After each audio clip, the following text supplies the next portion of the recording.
پہ مرزا جیلمی کے فالورز کی طرف سے وائرل کیا جا رہا ہے۔ وہ اس طرح کہ ایک نوجوان کسی اہل سنت کی مسجد میں نماز پڑھنے کے لیے گیا، تو نماز کے دوران اس نے اونچی آواز میں آمین کہا، تو مسجد کے امام صاحب نے اس کو سمجھانے کی کوشش کی، تو اس لڑکے نے موبائل کے ساتھ ایک کلپ بنا لیا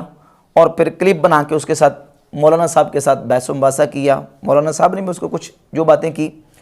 تو اب اس اقدام پر اور اس کارروائی پر مرزا جیلمی نے اپنے اس فالورز کو بڑا اپریشیٹ کیا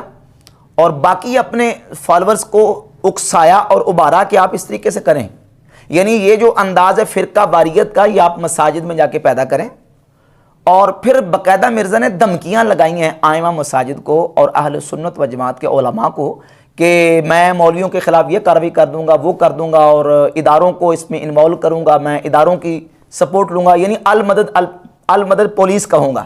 پولیس سے پھر میں جو نا وہ باقاعدہ مدد لوں گا اور اداروں سے میں مدد لوں گا۔ تو اس حوالے سے چند گزارشات میں نے پیش کرنی ہیں۔ ایک تو بات یہ ہے کہ وہ کہتے ہیں جی کہ دیکھیں اس نے سنت پہ عمل کیا ہے، چیخ کے پکار کے آواز کے ساتھ مسجد میں بلند آواز سے آمین کہا، تو یہ تو سنت پر عمل کیا ہے، تو یہ مولوی سنت پر عمل نہیں کرنے دیتے اور مسجد میں نماز پڑھنے سے روکا ہے۔ حالانکہ کوئی بھی صحیح طریقے سے آ کے نماز مسجد میں پڑھتا ہے، تو کوئی مسجد بھی ایسی نہیں ہے اور نہ کوئی ہمارا عالم دین ایسا ہے، امام ایسا ہے کہ کسی کو مسجد میں نماز پڑھنے سے روکے۔ لیکن اگر کوئی بندہ آ کے مسجد کے ماحول کو خراب کرتا ہے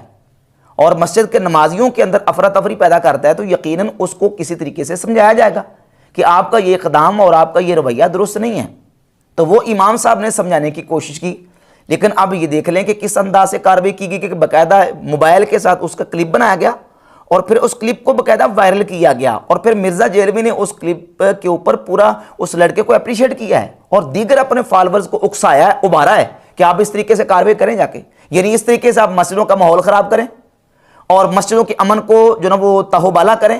اور فرقہ واریت اس انداز سے آپ جا کے مسجدوں میں پھیلائیں، اور پھر آئمہ مساجد کو دھمکیاں لگائی ہیں۔ بھائی اس طریقے سے اگر آپ یہ کہتے ہیں کہ سنت پہ عمل کیا ہے، تو کل کوئی اور بندہ اٹھے گا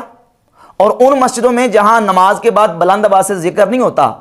200-300 بندہ نماز پڑھ رہا ہے، نماز پڑھ کے فارغ ہوا اور اکیلا بندہ کھڑا ہو کے صحیح بخاری کی 841 نمبر حدیث کے مطابق وہ پکار کے چیخ کے بلند آواز سے ذکر کرنا شروع کر دیتا ہے اور وہ یہ کہے کہ میں تو سنت پہ عمل کر رہا ہوں، تو بتائیں اس کو روکنے کا کیا طریقہ ہوگا؟ وہ کہے گا بخاری کی حدیث ہے، صحیح بخاری میں 841 نمبر حدیث ہے کہ نبی پاک علیہ الصلوۃ والسلام کے مبارک زمانے میں نماز فرض کے بعد بلند آواز سے ذکر ہوتا تھا، کہ نبی پاک صلی اللہ علیہ وآلہ وسلم کے عہد مبارک میں فرض نماز کے بعد بلند آواز سے ذکر رائج تھا۔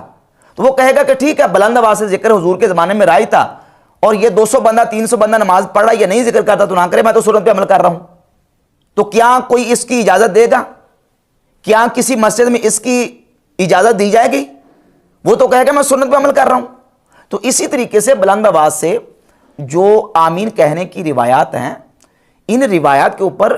شروع سے آئمہ محدثین اور مجتہدین کا اختلاف چلا رہا ہے، کسی نے راجح قرار دیا، کسی نے مرجوح قرار دیا، اور جہاں 200-300 بندہ نماز پڑھ رہا ہے اور وہ نماز میں آمین آہستہ کہتا ہے اپنے امام مجتہد کی اتباع میں کہ ہمارے امام نے آمین آہستہ کہنے والی روایات کو راجح قرار دیا ہے، تو وہاں ایک بندہ چیخ کے پکار کے اونچی آواز میں آمین کہے گا 200-300 نمازیوں کے اندر، تو کیا سارے نمازی ڈسٹرب نہیں ہوں گے؟ سارے نمازیوں کی نماز میں خلل نہیں آئے گا؟ کیا سب نمازی اور ساری مسجد اس ایک بندے کی طرف متوجہ نہیں ہوگی؟ یقیناً ہوگی۔ تو اس میں آیا جائے گا کہ بھئی 200-300 بندہ نماز پڑھ رہا ہے اور وہ سارے آہستہ آمین کہہ رہے ہیں، تو آپ بھی مہربانی کر کے آہستہ کہہ لیں۔ اور اگر اسی طریقے سے ماحول چلتا رہا اور اسی طریقے سے فرقہ واریت مرزا جیلمی کے لوگوں نے پھیلانے کی کوشش کی، تو اس حوالے سے میں اپنے ائمہ مساجد کی بارگاہ میں بھی کچھ گزارشات پیش کرنا چاہوں گا۔ پہلی بات تو یہ کہ دیکھیں، ہر مسجد میں جو امام ہوتا ہے ضروری نہیں کہ وہ عالم دین بھی ہو باقاعدہ سے۔ کئی ہماری مسجدیں ایسی ہیں کہ جہاں صرف حافظ قرآن اور صرف قاری قرآن وہ مسجد میں نماز پڑھا رہے ہیں۔ اب ہوتا یہ ہے کہ مرزا کے اس طرح کے جو فالورز ہیں، جو نئے اس کی ایک دو ویڈیوز یا کلپس دیکھ کے تو وہ شروع ہو جاتے ہیں، نہ کسی محقق